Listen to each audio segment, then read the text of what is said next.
All right, so most of the country is in full football mode, but the Philadelphia 76ers back to training camp today. Sixers basketball is on the horizon.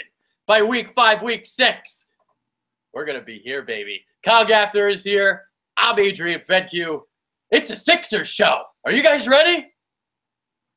We got to blow the dust off, man. It has been some time since we talked about some basketball. You know, it is football season right now. We all know that, all us football lovers out there. But Sixers are not too far behind, and they are coming up. And I'm excited. I mean, I'm still trying to get into basketball a little bit, but with a great game on Sunday, it's hard.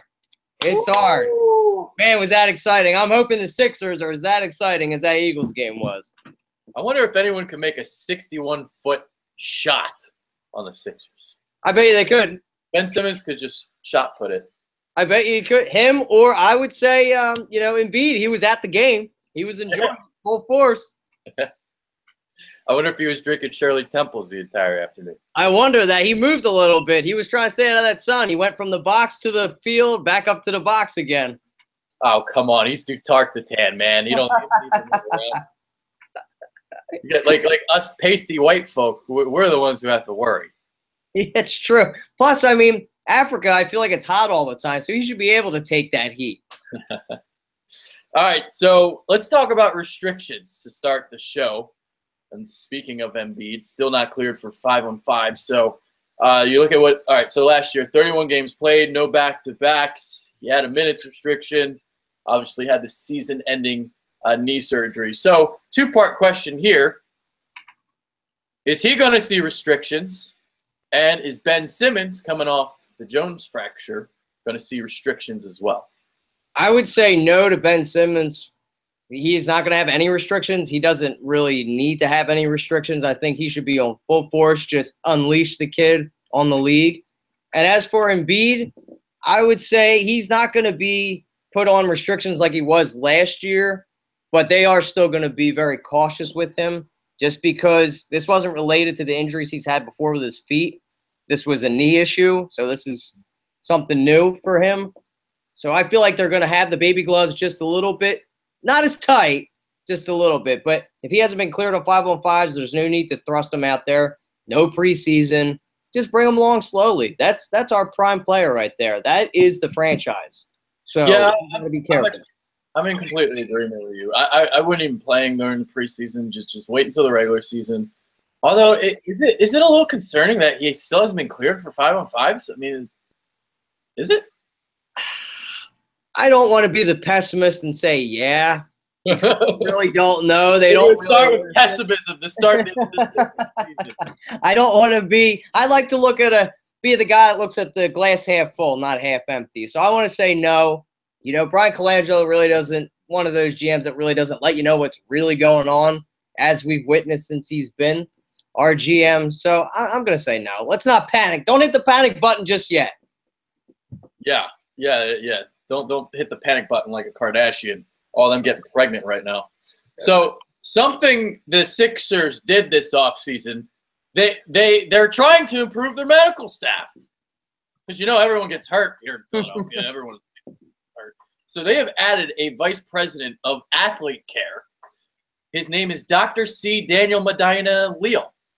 Used to be of FC Barcelona. I don't know who he is, but he better have magical fingers. I hope so. Maybe he can bring some of that Eastern medicine over here, too.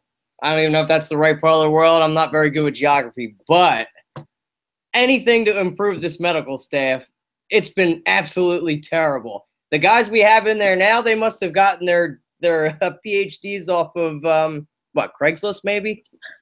I mean, who knows? But they've been absolutely terrible. They try to keep our guys healthy. I don't know if it's just been bad luck with us, with everybody always getting hurt. But bringing a new guy in here, new eyes, fingers crossed, he has the magical fingers to keep everybody healthy because we deserve it.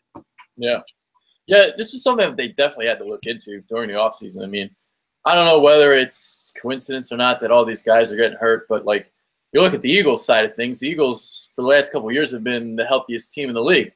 Unfortunately, this year hasn't been really the case. Everyone's getting hamstring injuries. So I don't know what's going on that Philadelphia right now in that Philly water. Everyone's getting the hamstring bug. But the Sixers, man, everyone was always getting hurt. And hell, even Markelle Fultz. God, we had to grasp our breath there, during Summer League. All right, so I want to get into Jahlil Okafor now, and he's another one. I mean, by God, when's he going to get traded? Is he ever going to get traded?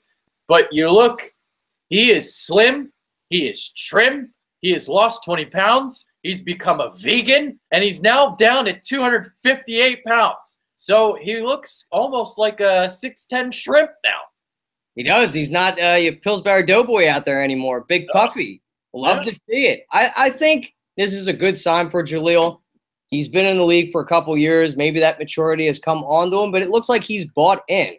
Doesn't look like he's got that chip on his shoulder, wanting to go out there and start, being lackadaisical, not chasing after rebounds, playing absolutely no defense. Maybe this is the new and improved Jahlil Okafor. Maybe that's all it took to get a kick in the ass for him, and I hope it is. And if that is the case, then he's a potential trade chip finally, because what he was doing wasn't really making anybody too excited to call up Brian Colangelo and say, let's get Jahlil Okafor. But I love to see it. I hope he buys in. And, hey, look, maybe the brass is really bought in because he got his cousin a debut with the Sixers, Emeka Okafor in camp with the Sixers. I mean, really, but great to see he got his cousin in there too. So they'll be battling. The two Okafors going at it. Well, I got to make fun of Joff a little bit because he's an idiot. He should have done this 2 years ago.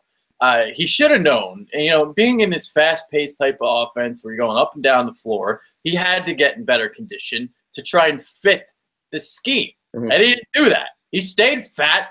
He stayed like a dope boy. He didn't play because he's stuck. So in a half-court setting, yes, that's what he likes to do. Back to the basket, he can drive from the high post. But in this day of times, in this modern NBA, obviously it doesn't fit the current style. So he had to get trim. He had to get lean. He has to try and run up and down the floor. This is what today's NBA is. He has to fit with the times. And he's finally trying. So good for him, I guess. He's adapted, and sometimes you have to do that when you're coming out of college. You got to do whatever it takes to get some minutes on the floor, and he's finally adapted. Let's see if all that slimming down, all that working out, studying tape. Hopefully he studied tape too, because we know he wasn't the brightest bulb reading those defenses. We'll give the new Slim Okafor a chance. Slim Okafor. But Richaun Holmes is still going to be ahead of him on the depth chart. Yeah, for sure. Which he should be, because he hasn't proven anything yet. Yeah. All right. Starting five projections. Who do you think? You need to think. Do you want me to go? Good. All right. This is very easy for me. So Markelle Fultz is going to play the 1. J.J. Redick is going to play the 2. Robert Covington is going to be my 3. Ben Simmons at the 4, a.k.a. the 1 on offense. And Joel Embiid at the 5. Now, if Embiid is not going to be ready for the season, who do you have in there? Are you going to slot Holmes? I would probably start Holmes, yes. Okay. And mine was almost the same, but I would change it up a little bit. As Embiid's not going to be ready for the season, I would have Ben at the 1, Fultz at the 2, this is a big stretch. We'd have Covington at the 3, the homie at the 4, and then Big Joff at the 5. Yeah, I'd have Big Joff starting. I would keep Dario on the bench. I think because if you have this situation, well, you're talking without Embiid though, but with Embiid and with Fultz and Simmons in the lineup together, you don't want to start Dario because he's your 4th option, and he's already a defensive liability. So with Robert Covington, he's going to be your defensive ace. He's not looking to score the basketball, so he's the guy that you want to start. But coming off the bench, providing that spark, that's why I want Dario Saric to be my 6th. I can get behind that. You want to have your second unit for somebody that's going to be able to score the basketball. Plus, he's ball dominant too. He kind of has to have the ball in his hands to really orchestrate the offense. That's why it would be good for him to really run that second unit. There's some similarities between Ben Simmons and Dario and how they play. Dario's just white and Ben Simmons is black, so that's why there's a difference. Yeah, he's more athletic and he can play some defense, whereas Dario's a little stiff in them hips. Yeah, a little stiffy. And it's going to be up to Brett. Go ahead. Yeah, I was just going to say, like, if you're the fourth option in your starting unit and you're a defensive liability, that's not when you want to play him. It's just simple logic.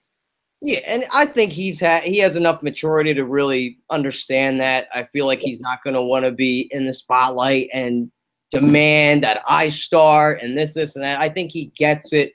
And a lot of those European players do because they start at a younger age. And it helps their development and what you have to do for the team chemistry and all. And Robert Covington is a defensive lockdown defender. We need to have him on the floor. I would hate to see him come off the bench, but it's going to be up to Brett Brown. Now, I think there's going to be a lot of shuffling this year. We could even see it sometimes Fultz coming off the bench. I mean, we really don't know. Yeah, that's a good point. All right, so a couple signings. We talked about Emeka Okafor already. We've got Chris Humphries and Jacob Pullen. So Chris Humphries, how many is Kim going through after Chris? It's like 17? More than that. Yeah. Half the league, half the NBA. And the NFL. She's double dipped. Well, Chloe has moved on very quickly. Tristan, right in there. And I know I heard, and I don't know if this is true because I usually don't follow their life outside of their sport. But I heard that LeBron was telling him, no, get her out of here. Like, you gotta hit that and quit that, bro. You don't want no parts of that. She's a man eater. He's not quitting anytime soon because she's pregnant now. So. Oh, that poor guy. What was he thinking? It was too much of that Kardashian ass. But she's the ugly one. She's the one that looks like the Amazon. Yeah, she used to be the fat one. I don't know if she's fat anymore, but she was always the fat one. the big one. The Kardashians on the Bitter Birds. How about it? All right, so these three guys, Pullen, Humphries, Okafor, do you see any of them making the team? Chris Humphries is a decent guy off the bench. He rebounds. He's old, though. Okafor hasn't played since 2013 in the NBA. I don't know if he's making – I think they're just doing a courtesy call for Jaleel to get his cousin in here. I mentioned that before. He's a nice defender, though, so you really never lose that. So I would look at him to see if he can still do that. He was a great rebounder when he was in the league.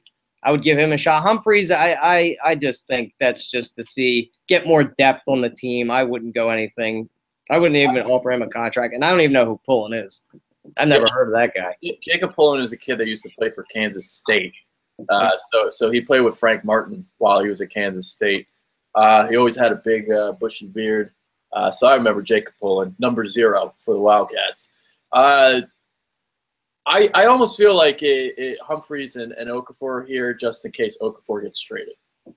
It could be, and I think it has to do with Embiid too. If he's not going to be healthy for the season, and then you do trade Jahlil Okafor, I would love to see. I was a huge Emeka Okafor fan when he was with the Huskies. When him and Ben Gordon made that run, I mean, the guy was a defensive stud, could really rebound, and he wasn't that big. But to have another shot blocker on this team and a veteran to boot. So you really want to get some older guys on here, too. We talked about this before, having that young core. That was Minnesota's issue.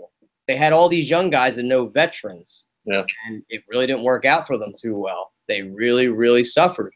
And now they got some vets in there, and watch, I bet you their win total climbs this season. Yeah. I basically see it like I don't think any of them are making the team unless Okafor gets traded. That's my logic behind it. So. Well, it could be, too. Is it going to be the two-way contract? Or is it going to be a 10-day? What is it going to be? I mean, it will be interesting to see. I think Humphries signed a non-guaranteed, so that might be one of those D-League ones. The new two-way contracts? Yeah. I have to look into that. All right. Okay. Who do you want to see step up during training camp? Step up during training camp out of the young bucks. We've talked about, you got Covington on there. I want to see how I want to see the young guys really step up. I want to see Ben Simmons and Fultz really pull away, honestly, because they've been so built up, and we really didn't get to see Ben Simmons last season. So I feel like his debut has been built up so much. I really want to see him kill it. We've seen all the videos, the flashes. I just really want to see him come out and lead this team, become a leader, become that franchise player. So I want to see him step up. And, for another guy, I want to see TJ McConnell even. I'm a big TJ fan. They call him Baby Nash. I don't see it that way, but the guy's got complete heart. He's Philly through and through, blue-collar guy, got a chip, got a lot of heart, can run this team. He can play point guard. He's a legit floor general. He was never a starter. We knew that, but I think he could be a solid backup in this league. Yeah. My guy is Timothé Luwawu-Cabarrot, TLC. Yeah. Wow. He got to step his game up. All right. So during the summer league, second-year guy should have been dominating. He didn't. He didn't hit his outside shot consistently. There's some work that he needs to do. So he's the guy that I think needs to step up. I thought Furkan Korkmaz kind of struggled during the summer league too, but I almost expected it because it was the first time he came over. So I'm kind of expecting some struggles with him. But TLC, he's got to get his act together. So it was not a good summer league. I think he needs to find that jump shot more consistently. And I mean, we know what he can do defensively, but you gotta hit that shot consistently. That was a staple for him, his defense. And in summer league, he was getting ripped apart. His ankles were getting broken. I mean, Jaylen Brown, who was a second-year player too, well, you would think you'd see a little bit more flashes with him and TLC. I mean, obviously he's more talented than him, but you could see the progression that he made from year one to year two. And we expected a little more out of TLC, but he still looked like this was his first year. I mean, he looked really green behind the ears. Yeah. Trying to think of who else. Hold on, let me look at the roster. You got Bayless. You got some vets on here. Amir. Stauskas. I mean, is this a make it or break it year for Stauskas? Is he? I'm like done with him. But dude, I know he's Canadian, but you know my feelings about white players. So yeah, I understand. He's an American. He's an American Canadian, so he stinks. He's so flashes. He stinks. He does. No, actually, he actually started this season well last year, but I'm not a fan. I'm curious to see what Justin Anderson can do. Here's what I'll say about him. Okay, so when we traded Noel, I didn't like the trade, but I also at the same time said that Justin Anderson is a better player than people think. So I want to see what he can do. So we know he's a defensive kind of stopper, but he's another guy, one of those, like, can he hit the jump shot consistently? So that's another one of those. He's a bigger TLC. He's very, very bulky. He looks like a guy that could do a lot of work down on the block, but we saw him in Virginia. He was great. He did lock down defenders, but he actually had a jump shot there. It hasn't converted to the NBA. His jump shot looks like it's taken a step back. But what scares me, Adrian, is, the college three-point line is a lot closer than it is in the NBA. But he's even struggling from 19 feet. I mean, these little 15-foot jumpers that he was training back in college, he's not hitting. That's what makes me think it's a mental thing for him. I want to look at his stats and pull them up and see if. Let's see here. This is a perfect system for him, though. I feel like out in Dallas under Rick Carlisle, that wasn't really a system that would make him flourish. Under Brett Brown, I believe it would. I think we have the components to really unlock the talent that is hidden in Simba. Now, it was only 24 games, but his field goal percentage was much higher this year than his previous. Oh, never mind. I read that wrong. Well, in 24 games here in Philadelphia, he shot 46.3%, and he's like a career 42% shooter. Mm-hmm. You look at the three-point mark; he's about at 30%, but less than that. I think average is what, 33, 35? Yeah, he's not an average three-point shooter. No. He's not a good shooter, but I do like his defensive tenacity. Mm-hmm. And he's got that size to him, and he's athletic for his size. So I think defensively he'll be there. I wonder if he'll become a fan favorite. I don't know. I feel like Philly might like his scrappy type of style. Philly doesn't really know who he is right now because everyone in Philly stopped watching the Sixers after Embiid got hurt. So nobody watched Anderson last year.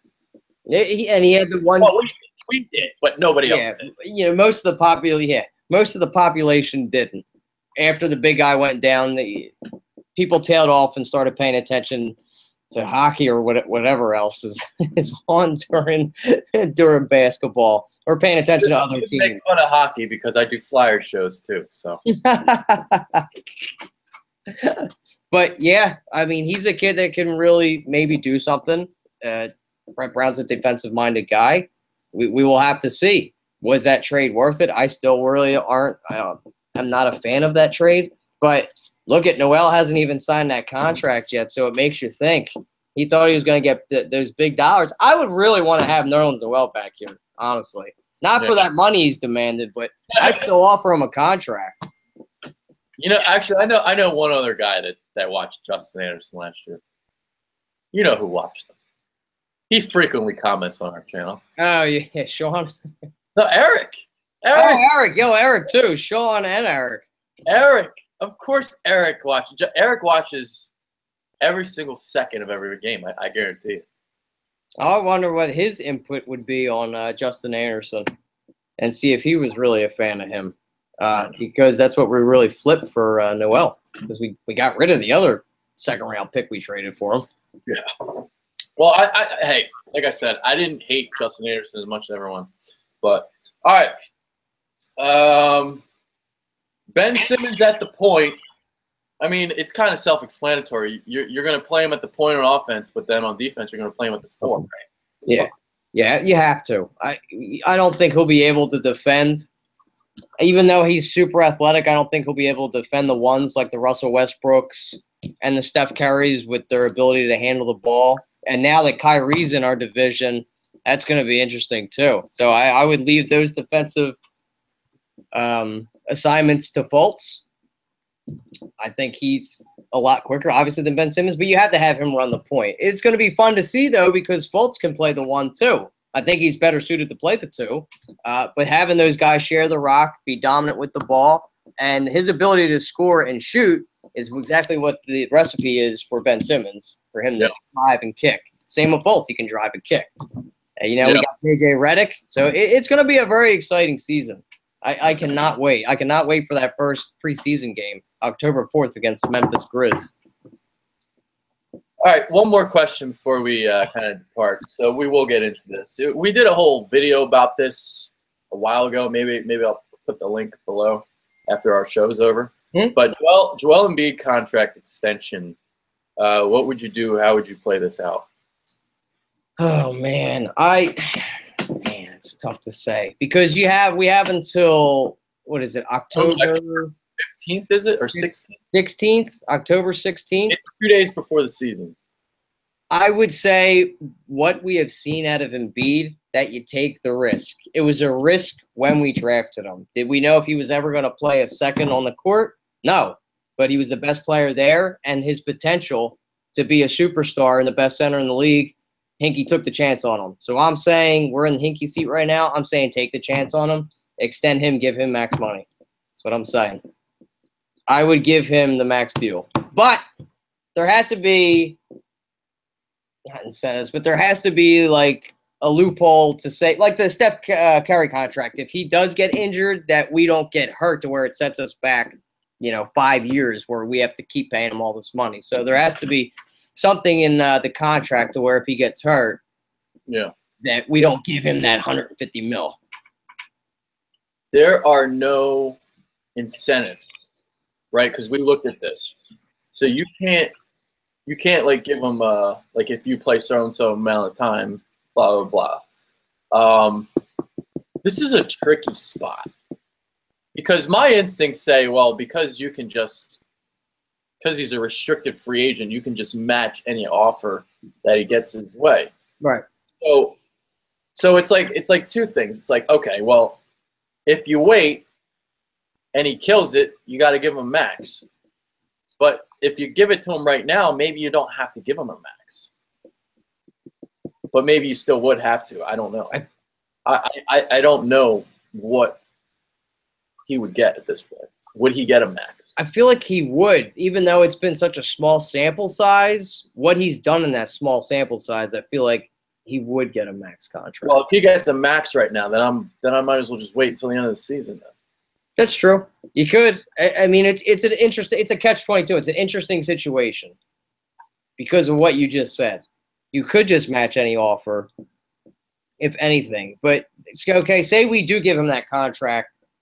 And then he does get hurt, and he's out for X amount of seasons, or God forbid, or X amount of months. Then what happens? Are we on the hook? I swore that I know we did look at this up, but what happened with that contract with Steph Curry? You know how they gave him a 4 or 5 year contract with a decent amount of money, but there was something in there that had to do with his ankle injuries, and it just you remember when that happened, right? That contract that he signed, it was an extended contract. It wasn't a max contract, but they're not incentives, but there was things in the contract if he got hurt that he wouldn't get that money. I'll have to look into that because I know you can't put incentives in a contract for the NBA. It's the rules are different. This is something we actually looked into this. We had to really dig into this we really extensively looked into it. I couldn't find anything, but I do recall something like that happening with Steph Curry because he was always getting hurt. He had all those ankle surgeries, and they did whatever with his contract to where if he got hurt, they weren't on the hook for it. Well, I'm not going to get into that now because it'll just waste a lot of time. Right. But if I was in their position, I would give it to Embiid because of his ability to. Why? I guess to say to wait till next or to the end of the season. Why not just take care of it at the beginning so you don't have to worry about it at the end? Because the max he can get is. I mean, you're going to get him regardless because he's restricted. He's not unrestricted. If it's that route and he's unrestricted, then yes, you sign him right now. You don't even fuck around. Well, the question is though, if he does kill it, can he get more money than the what is the max? 150, let's say. Is it possible if he has an amazing season, best numbers? Can it go higher than that? A super max? Yeah, can it go higher than that? That's what I'm wondering. Yeah. Yeah, I don't know the technicalities on that. That would make me think get this done now. Kind of like the Ryan Howard situation where we signed him up right away so it wouldn't hurt us down the road because that same year Pujols got double the money Ryan Howard did. That's what I would be thinking. Yeah. Well, here's the thing, to think about. You only need him during a month and a half of the season. Mm-hmm. The Sixers are going to get really, really good to the point where they can make the playoffs without Joel Embiid during the regular season.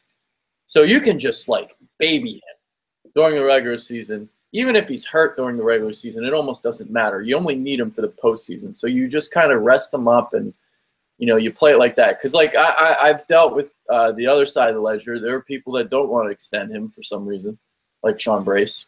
Interesting. And he's just so worried about the injuries. He thinks he's another Odin, and he's not giving out contracts until he sees, it consistently. He needs to be proven wrong, basically. So, but my argument against that is well, okay, if he misses 50 games a year, it doesn't fucking matter as long as it's not April. Right. That's true. That's a good point. But say he does stay healthy for 2 years, and you do give him that contract, and he does prove him wrong, he could just get hurt and end his career right there. That's just sports. There's always that possibility of him getting hurt and then never playing again, or always constantly being hurt. I mean, it's just a risk you have to take. Calculated risk. That's what it's all about. Yeah, because when you're going to get, Ben Simmons in his prime, you're going to start getting Markelle Fultz in his prime, in a couple years from now. This team they are consistently going to make the playoffs they don't need Embiid. No. And the Eastern Conference is trash, awful. It got even worse during the offseason. It's worse than it ever was before. It stinks. It's absolutely trash. You're right. So we don't even need all those prime players. Having those two guys, I would still say in the draft, we do get an insurance policy for Embiid. So if we do possibly land that top pick and get it out of the protection from the Celtics, that you take a Michael Porter or the kid out of Duke, whose name is leaving my mind right now, Beasley, I think it is. You definitely do that, wouldn't you say so? Yeah. Oh yeah, for sure. So there you go. But you're right. You save him as long as it doesn't happen around April and June where you need him and making a playoff to a championship run. Let him sit out April or November, December, January. Who cares? Yeah. Yeah. All right. That's pretty much it. Do we want to look at some comments? Sure. All right. Always down for that. Always like interacting with the people that are watching. Yeah. Let me see if I can pull this up. Appreciate their viewership. Get their thoughts on everything. Oh, we got a Sixers suck dick. Talk about the Eagles. Oh. Womp. This is a 4-for-4 sports channel. Not everything is Eagles. I've got plenty of Eagles stuff up there. I just did a film study today. Come on, people. How the Sixers sucked? I mean, they looked pretty good last season. They improved how many games? Markelle is overrated. He didn't do shit at Washington. So, we're getting that again. Oh, boy. Yeah, it's that again. Even though, like, that team only had one junior or senior in their starting rotation, in their, like, rotation. So they were a very young team. Their only guy that has NBA talent besides Markelle Fultz, The dime. Bible, and he's like a late second. He might not even get picked. That team, LeBron James couldn't even make that team good. it doesn't matter who you put on that team. It honestly did not matter. That Washington team was atrocious. And the coach was crap, too. He was clueless. Yeah.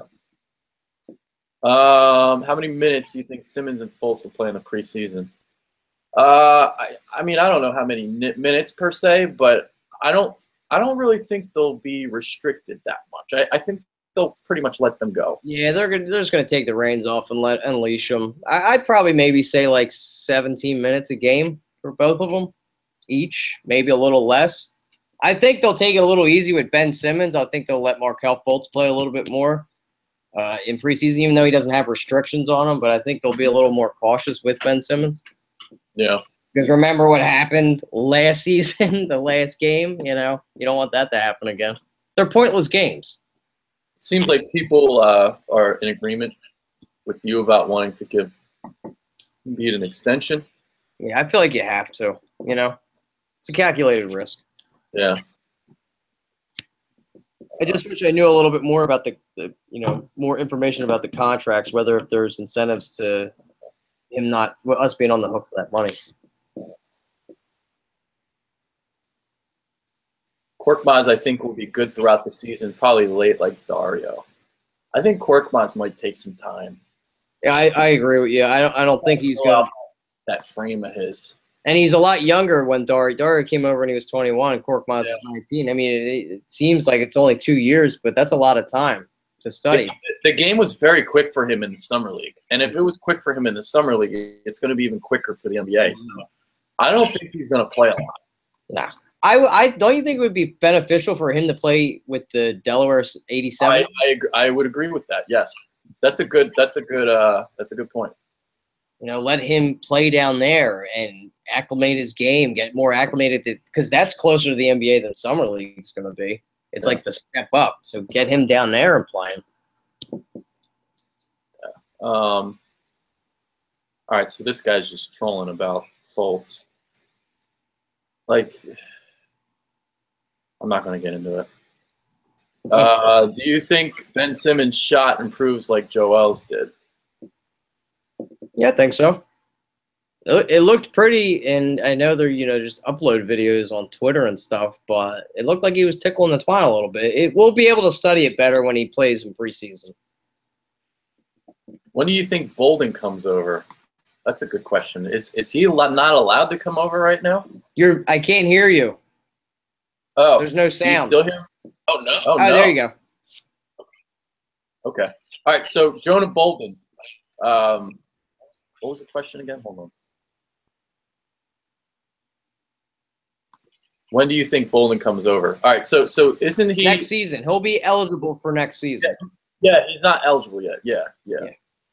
Because he could play right now. Absolutely. That would be such a rejuvenation to that bench. Can you imagine him and Saric and, Baby Nash coming off the bench? That would be great. That kid can shoot. He can dish. I loved his defensive tenacity.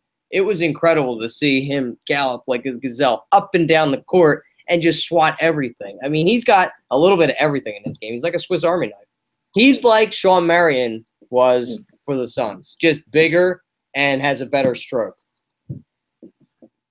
Dude, I hate the people that say, like, they don't like Markelle Fultz because he didn't make the NCAA tournament. It doesn't mean anything. So what? So I guess Paul George sucks. Yeah. Did Damian Lillard make it? No. He went to Weber State, right? Was he there? I know. Wilson Chandler didn't make the NCAA tournament because he was at DePaul. I know that's a random name, but Ben Simmons. There's many examples where great NBA players have not gone to the NCAA tournament because they've been on a bad team. Jahlil Okafor won a NCAA championship, and look how good he is. That it doesn't mean anything to make it to the tournament and even win it. And he was the focal point on that team. Okafor was. I mean, come on, really? Yeah. I hate that argument. I hate it. By the way, I'm really excited about Jonah Bolden. Like, I am too. He's Nerlens Noel with a jump shot. Yeah, I've said that before, but he is super athletic, and 6'10" guys are not supposed to be able to move like that. Nah, silky smooth too, and his jump shot is silky smooth. I mean, it's incredible what he's like a Swiss Army knife. He does everything. I was so impressed with him during summer league. I wish him and Furkan were switched parts, because I wish Furkan didn't have to come over for another year and a half, because Jonah Bolden's ready now, and he showed the ability to really carry a second unit. But unfortunately, he was still under contract with Serbia, I believe it was. And that's just the rules at the moment. But for 2019, man, look out, that's a shot in an arm. There was a play where, I sound like Doug Peterson now. I'm trying to remember when it was and who it was against, but I remember Summer League. He transition defense. He was able to stay with the guard in transition. He was like a 6'4" guy. Now I remember, it was against the Spurs. Who's the kid they drafted last year out of Washington? Murray.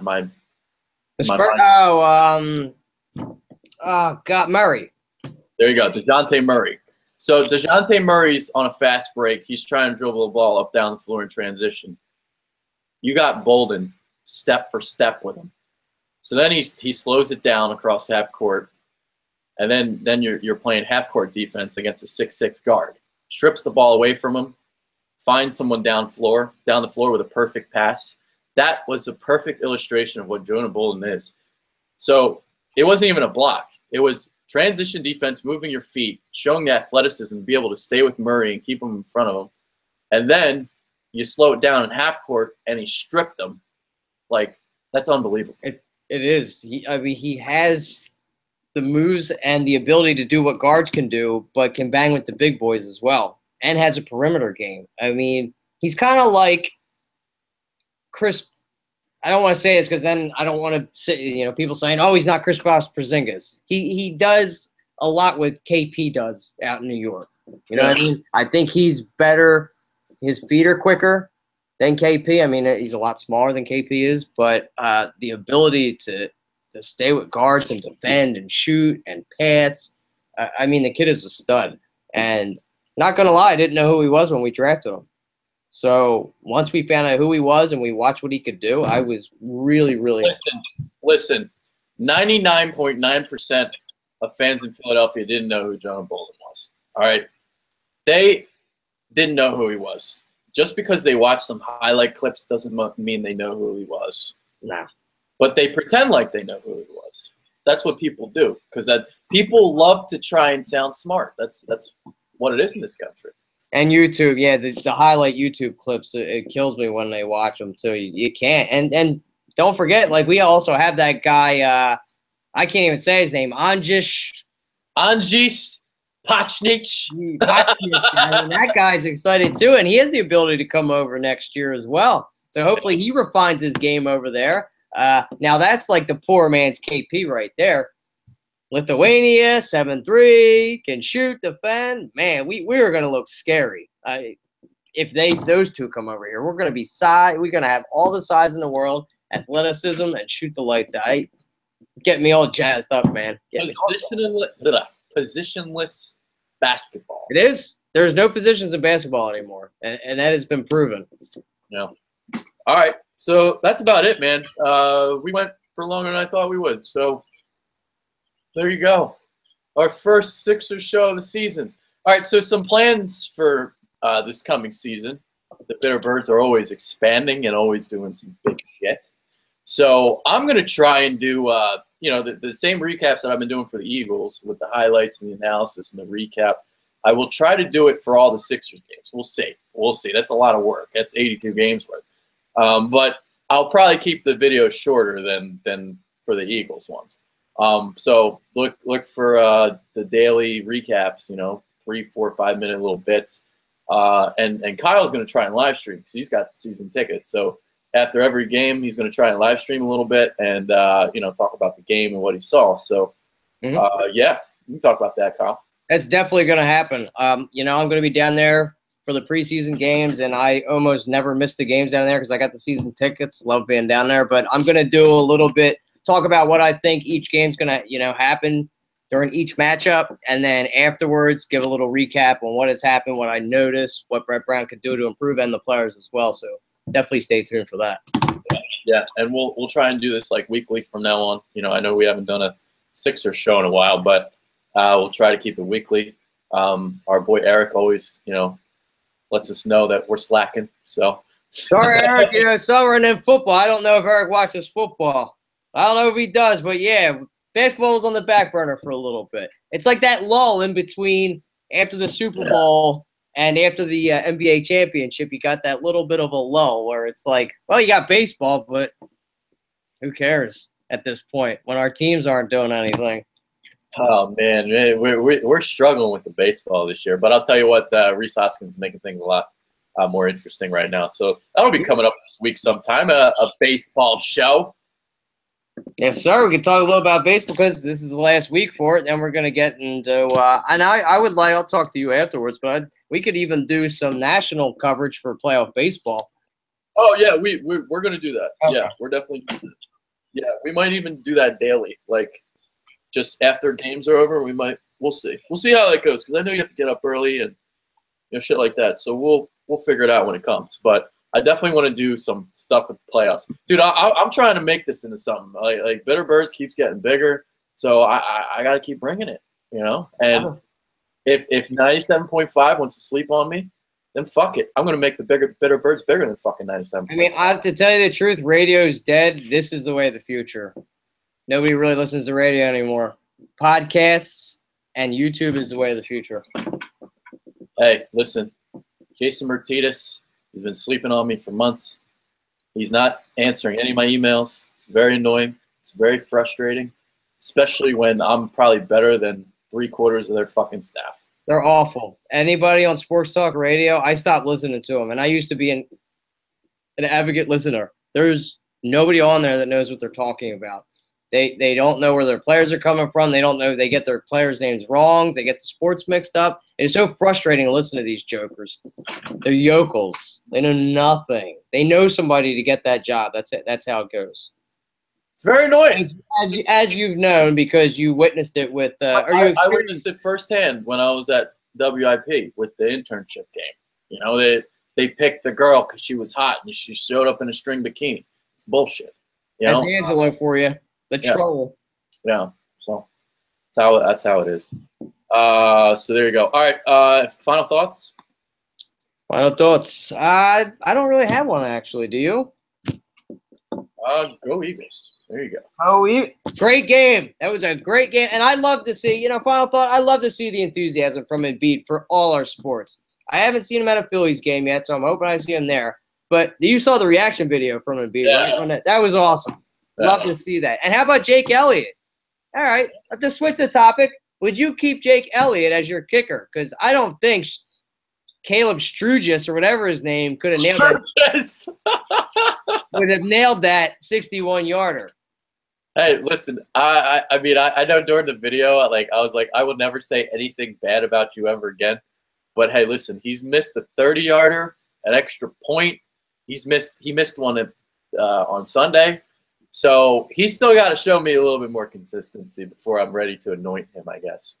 Hey, but Adrian, that one that made it count, that's all that matters, right? Hey, listen, I bet you his confidence now is sky high, and he's probably not going to miss a lot from now on. I bet. I don't think so. I would sign this kid up because Caleb, I'm sorry, I think you might have just lost your job because this kid's going to be a fan favorite, I think. That was the most exciting game I've seen. Awesome. Yeah. That was unbelievable. And he's 5'9", he's 170 pounds, he's so small. It's my size. Unbelievable. But all right, we'll end it on that note. We almost went an hour. I think we went like 45, 50, something like that. Wow, so nice. Yeah, we went longer than I thought. But that's Kyle Gaffner. I'm Adrian Fetchu. Sixers, they're coming. Let's get it. Go Sixers. Yeah.